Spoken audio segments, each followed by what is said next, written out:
not your slaves, and you will be defeated.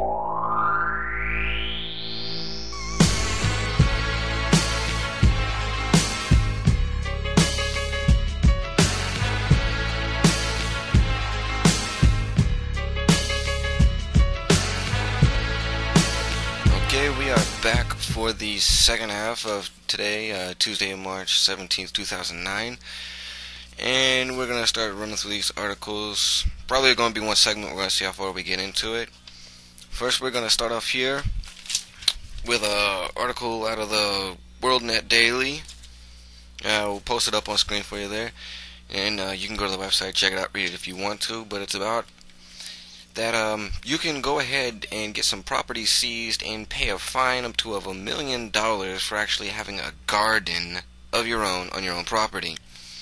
Now, this is dealing with House Resolution 875, which is the Food Safety Modernization Act of 2009.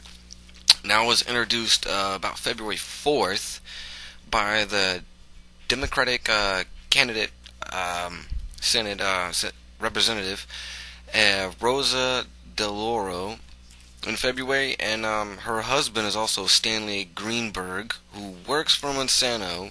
And a lot of people know about Monsanto. If you don't, I encourage you to go ahead there, Google Monsanto. And there's also some videos, you could probably find those on YouTube or Google Video if you can still get around to that.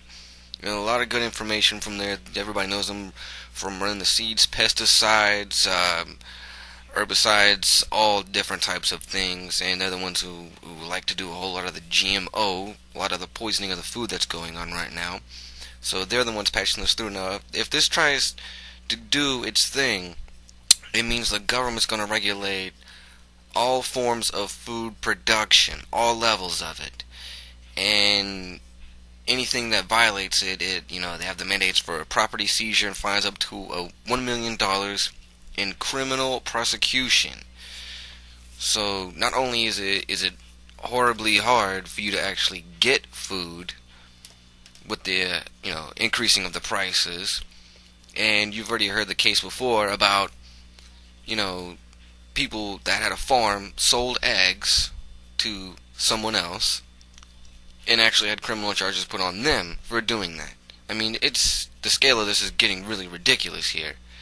You have your own property that you pay for, you own, you go and buy seeds to plant something, and if you're not following exact regulations of how they want you to do something, or use what they tell you to use, which is most likely going to be some form of Monsanto products, because we all know it's a grand scheme of them getting money and you winding up being dead, sick, or just bankrupt, something like that. This is utter disgusting with the New World Order scum, the way that they're putting this out. Now, we're going to move from this article, but staying with the same group here.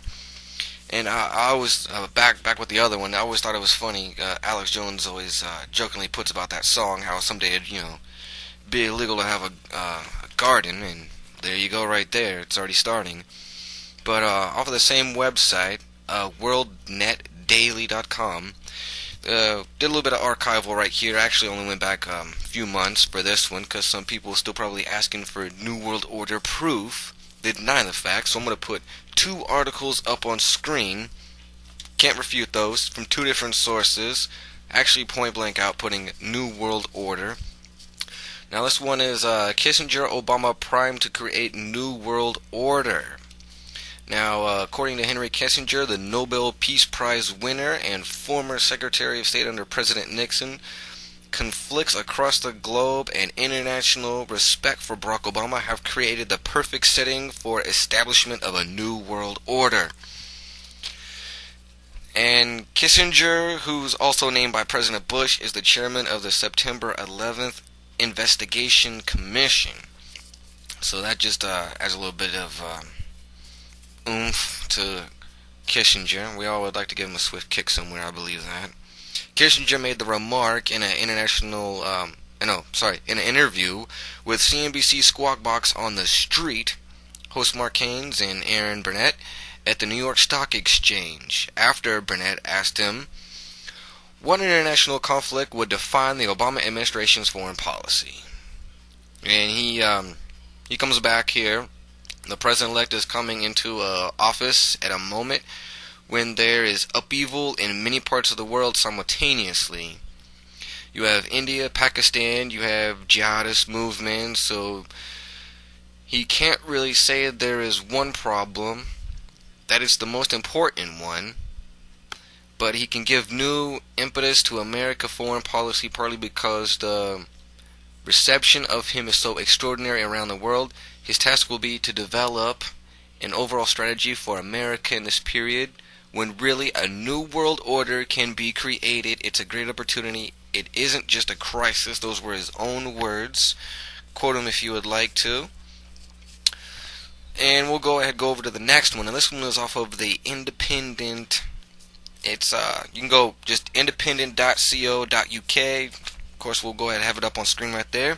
It says, as the new U.S. administration prepares to take office amid grave financial and international crisis, it may seem counterintuitive to argue that the very unsettled nature of the international system generates a unique opportunity for creative diplomacy, i.e., global solution, new world order, World Bank, all the good stuff they like to throw on us for considering us their slaves, but we are not going to fall for it. We're fighting that. We're making headway. So that's a great article for you to go ahead and check that one out right there. Basically, that article from the Independent, what it's doing is it's basically putting to rest any doubt of anybody believing that no one is pulling strings from the top levels. When you read it, it's written. It was written before Obama was even in office, but Kissinger himself kind of pulled a Joe Biden there, opened his mouth, and it's laid out almost like a blueprint, for what the elite want to happen.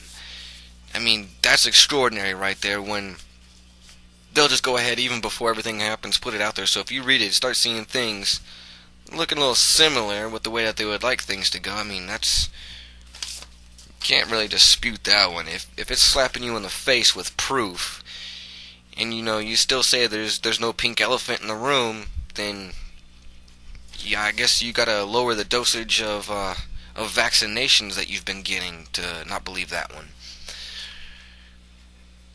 And also another little quote from that one. That last article there. President Sarkozy of France believes the present financial chaos will bring in the New World Order. So we even have Sarkozy there, the little gremlin, schmuck himself over there talking about it. This next article here deals with the Transatlantic Union, and it's Canada going to go ahead and work with America during the Transatlantic Union with the EU. Now, the agreement is supposedly going to start October 17th of this year, and over 14 areas to be negotiated on. There's the trade in goods, services, investment, trade facilitation, customer regulation, tech barriers, competition policy, sustainable development, and this is all globalizing everything. Like, the way NAFTA started out working with that, you got free trade, then before you know it, it's just actually all one country, because that's, if everybody remembers, that's how EU started out, the European Union. We had a free trade thing over there, then it was just basically one area. They're trying to pull it here, and then they'll actually combine the European Union with the Northern American Union. It's just really sickening. This stuff's happening right under everybody's noses. A lot of people, you could ask them on the street, they have no idea that it's going on. And then, even worse fact of that, they don't even seem to care that it is going on. So that's... okay. Anyway, moving on from that. Same website right there from the Independent. Got another one right here. The Big Brother database, a terrifying assault on traditional freedoms. We're going to put that article up on screen, just like the rest of them. But you know what? We're going to be taking a break from that. We're almost out of time here, so we'll be coming back on that. So check the next part.